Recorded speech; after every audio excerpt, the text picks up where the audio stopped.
2 महीने के अंदर अंदर दूसरी दफा सदर ट्रंप के ऊपर कातलाना हमला हुआ है।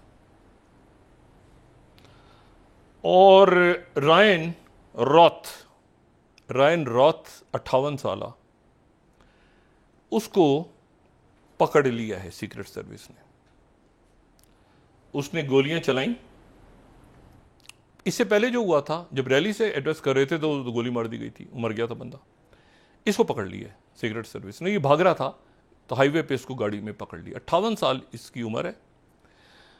और ये जो है, ये 2 महीने में दूसरी एसेसिनेशन अटेम्प्ट हुई है फॉर्मर प्रेसिडेंट ट्रंप, जो कि प्रेसिडेंशियल कैंडिडेट भी हैं, जो कि बहुत ही वायलेंस दुनिया हो गई है अमेरिका का माशरा। ये हुआ नहीं है इस तरह कभी।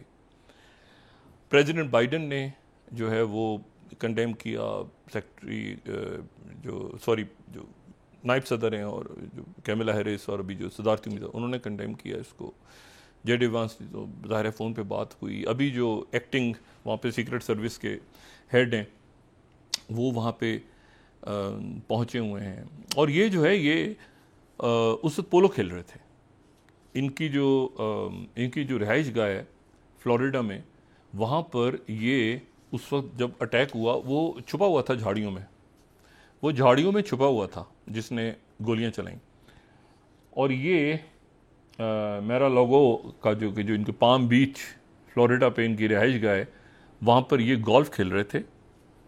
और गोल्फ खेलते खेलते जो है वो उसमें बाकायदा वो 5th और 6th होल के दरमियान, मेरा ख्याल 18 होल्स का ही होगा ये गोल्फ में 18 होल्स होते हैं गालिबन। वैसे कुछ 9 भी होते हैं लेकिन 18। स्कॉटलैंड का खेल है और बड़ा, एक पाबंदी लगी थी इस पर एक ज़माने में कि गोल्फ खेलते हुए जो है ना, वो स्कॉटलैंड में पाबंदी लगा दी गई थी कि ये 16वीं सदी में कि ये तीरंदाजी इससे ख़राब होती है। वहाँ एक्सरसाइजेज होती थी फौज की, तो गोल्फ खेल रहे होते थे चढ़िए लेके, कोई चाइना, नीदरलैंड, मुख्तलिफ जगहों से।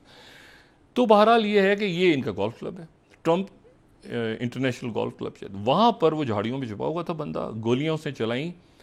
सीक्रेट सर्विस ने फ़ौरन घेरा, उनकी गार्ड्स ने घेरा इनको, यानी इनको सिक्योर किया प्रेसिडेंट ट्रंप को। वो हाईवे पे भागा, उसको पकड़ा।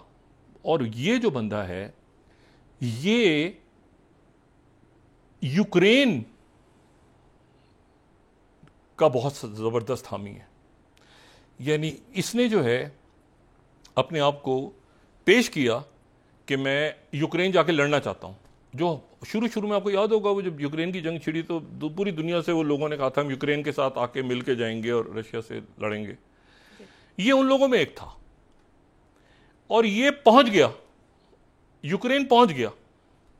यूक्रेन पहुंचा तो वहां पर उन्होंने कहा कि तुम्हारी उम्र ज़्यादा है और तुम तो सेहतमंद भी नहीं हो, तुम कैसे लड़ सकते हो, और तुमने कभी सर्व भी नहीं किया किसी फौज वगैरह में, कंस्ट्रक्शन का काम करता था ये। उसके बाद ये वहाँ पे जो मैदान है, यानी जो मैदान वो जो केव के अंदर, तो वहाँ पर इसने जो है वो एक टेंट लगा के और ये बैठ गया। और जो वहाँ लोग आते थे उनको $1200 ही देता था। और उस ज़माने में इसने न्यूयॉर्क टाइम्स ने एक स्टोरी भी की, और स्टोरी में इसने जिन लोगों से उन्होंने बात की उसमें ये भी था। और अगर हम उसका क्लिप दिखा सकें उस स्टोरी का, तो वो स्टोरी में बाकायदा इससे बात हुई। ये वहाँ यूक्रेन का झंडा लेके ये घूमता रहता था। और ये जो है, इसने न्यूयॉर्क टाइम्स को इंटरव्यू में इसने कहा कि भाई ये जो है ना, ये रायन रॉथ, और ये इंटरव्यू है 2022 का। तो इसने कहा कि ये वहाँ पे seeking recruits among the Afghan soldiers. ये अफगानिस्तान में जो अफगान सोल्जर थे जो तालिबान से की वजह से अफगानिस्तान से निकल गए थे, उनको तलाश कर रहा था कि वो कहीं मिल जाए तो मैं उनको पैसे देके और रशिया के खिलाफ भेज दूं। वो मिले नहीं। उसके बाद वहाँ की इंटेलिजेंस जो है यूक्रेन की, उन्होंने इसको देख के गालिबन कहा कि ये तो कोई पागल सा आदमी है, इसको यहाँ से निकालो, भेजो। ये वापस आ गया। वापस आके फिर ये इतना ज़्यादा यूक्रेन, इन्हीं कॉम्प्लेक्स साइको सा केस है। लेकिन मसला ये है कि फिर AK-47 और इसके जो वहाँ पे बैकपैक्स वगैरह जो झाड़ियों से मिले हैं, तो ये बात इंपॉर्टेंट है। जो इंपॉर्टेंट बात है कि ये अरेस्ट हो गया।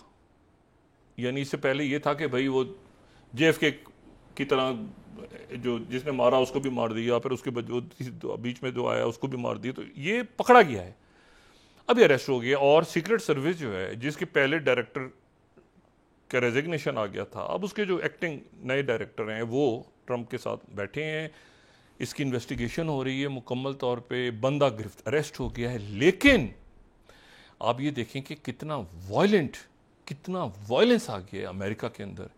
एक तो उनकी सेकंड अमेंडमेंट ख़त्म नहीं हो सकती, ये हमारी तरह का आइन नहीं है ना कि खड़े होके और वो बदल दो। मतलब आप समझ लें कि उनकी करारदाद मकासद के अंदर ये है कि गन रखनी है आपने, मतलब वो चाहे भी तो नहीं चेंज हो सके। मतलब एक अजीब उनका ये है गन लॉ कि वो मतलब अब वो कभी कोई स्कूलों में बच्चों को मार देते हैं, कहीं कहीं मार देते हैं। वो कानून ऐसा है कि वो उसकी तब्दीली जो है वो एक अजाब बनी हुई है। अब ये जनाब बंदूकें ले लेके घूम रहे हैं लोग, और प्रेसिडेंट के ऊपर, ट्रंप के ऊपर सेकंड अटेम्प्ट होना 2 महीने के अंदर अभी रैलीज होनी है, अभी लोगों में जाना है, ये सीरियस है, बहुत सीरियस है। तो इस वक्त जो है वो ज़ाहिर हमारी पाकिस्तान की तरफ से भी, पाकिस्तान भी उन बेशुमार दुनिया के मुल्कों में है जहाँ से ये कंडेम हुआ है वाक़या कि भाई वायलेंस कैसा आ गया, कैसे आ गया, क्यों आ गया, इतना अच्छा ये पोलराइजेशन भी नहीं है, ये एक पागल सा साइको सा आदमी है, इसकी हिस्ट्री देखें। लेकिन असल बात है कि पकड़ा गया है। जो पकड़ा गया है तो वहाँ से क्लू मिलेगा कि भाई ये बंदा जो है ये यूक्रेन गया, फिर वापस आया, फिर ढूंढ रहा था लोगों को, और फिर ये ट्रंप का जो स्टांस है ना, अच्छा ट्रंप का सपोर्टर भी था, लेकिन ट्रंप का जो स्टांस है ना कि मैं तो जंग को ख़त्म करवा दूंगा, मैं यूक्रेन को सपोर्ट नहीं करूंगा और मैं ना इसमें रशिया को सपोर्ट करूंगा, मैं ये जंगबंदी कराऊंगा। जो प्रेसिडेंट ट्रंप के पॉलिटिकल आइडिया है वो अपनी जो आप असैसिनेशन के लिए कूद गया बंदा, मतलब ये तो हॉरिफाइंग। एवतोमात कलाशोंफिका करके है ये, AK जो लफ्ज़ है ना, AK-47, और ये मिखाइल क्लाशिनकोफ एक साहब थे रशिया के, जिनके नाम से क्लाशिनकोफ जो गन्स हैं वो मशहूर हैं। 2013 में इनकी डेथ हुई थी और इन्होंने ये बनाई थी क्लाशिनकोफ एक उनका नाम है जिनके नाम पे ये बंदूक है जो गन है, और AK-47 भी उसी का है, लेकिन वो ज़ाहिर है क्लाशिनकोफ कहेंगे तो एकदम से वही होता है कि सोवियत यूनियन ने तैयार किया था, तो बाहर सबसे ज़्यादा जो इस्तेमाल होता है। AK-47 का अटैक हुआ, बच गए वो। दूसरा जो बड़ा इवेंट है वो ये है कि ये रशिया अब आगे कर्ज की तरफ बढ़ रहा है, और वो जाहिर है कि वो यूक्रेन उसको डिफेंड नहीं कर पा रहा, आर्म्स वगैरह बाकी भी जो मामलात हैं वो रुक गए। जो एक इम्पॉर्टेंट प्रोग्रेस है वो ये है कि इस हफ्ते में पूरी कोशिश हो रही है कि किसी तरह से जो है वो यहाँ पे सीज फायर जंगबंदी मुआहदा जो है वो आगे बढ़े। और ये जंगबंदी मुआहदा ये ख़ास तौर पे जो लिबनान के साथ इस वक्त फिर शहीद हुए हैं बहुत से बच्चे और बहुत से लोग। इमास हुस्तिन जो है वो पहुँचे हुए हैं इसराइल, जो नुमाइंदा ख़ुसूसी हैं वाइट हाउस के, और एक साहब हैं जिनका नाम है गेरसोन बेस्किन।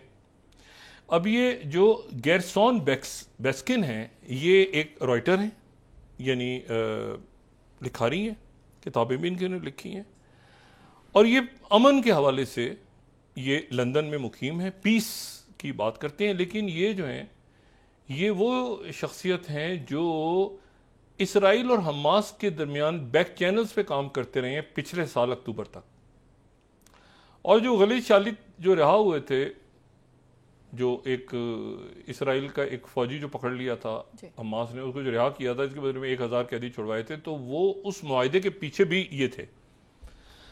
अच्छा, ये जो गेरसन बेस्किन है, और ये जो है इनका इंतहाई अहम किरदार था रिहाई में, और अभी अपनी वहाँ पे एक बड़ी NGO वगैरह भी रन करते हैं, और ये 20 स्लाइड इनके नाम से जिन्होंने देखना हो, इनकाउंटर पीस, ये गेरसन बेस्किन की ये वेबसाइट है, उसके ऊपर ये इनका अपना ये इन्होंने भी ये ख़त्म हो गया था खैर सारा मामला, तो ये इनकी वेबसाइट है, ये उसके ऊपर ये काफ़ी फ़ाल हैं। इन्होंने ये कहा है टर्की में, ये टर्किश मीडिया से और बाकी मीडिया से गुफ्तगू करते हुए कि बैकडोर चैनल जो है वो कामयाब हो गया है, और तीनों जो फेजेस हैं उसके ऊपर बातचीत आगे बढ़ी है। यही इंडिकेटर्स जो हैं ये अमेरिका और मिडिल ईस्टर्न कंट्रीज़ की तरफ से आ रहे हैं इंडिकेटर्स। अभी कोई ख़बर एज सच नहीं है, वो तो गैलेंट जो है उन्होंने ये बयान दे दिया कि भाई अब जो है ये हमारे ऑप्शंस ख़त्म हो रहे जाए। वज़ीर दिफा ने बयान दे दिया कि हमारे पास नॉर्थ में ऑप्शन नहीं है लड़ने का। वज़ीर दिफा जो है तो उनको नेतन्याहू हटाने का सोच रहे हैं। अभी तो ये सूरत हाल है कि वो नेतन्याहू तो आखिरी, क्योंकि वो थ्रो अंडर द बस वाला आखिर में होगा ना कि या तो एक आदमी से। उधर मशरिक़ वस्ता में एक तशवीश की लहर दौड़ गई है, ख़ासतौर पर अरब ममालिक में, और वो बहुत ज़्यादा इसके ऊपर मतलब परेशानी भी है कि हुती जो है वो हाइपरसोनिक मिसाइल उन्होंने फायर कर दिया जो कि तल अवीव पे जाके गिरा, उनके सारे डिफेंस सिस्टम को तोड़ता हुआ।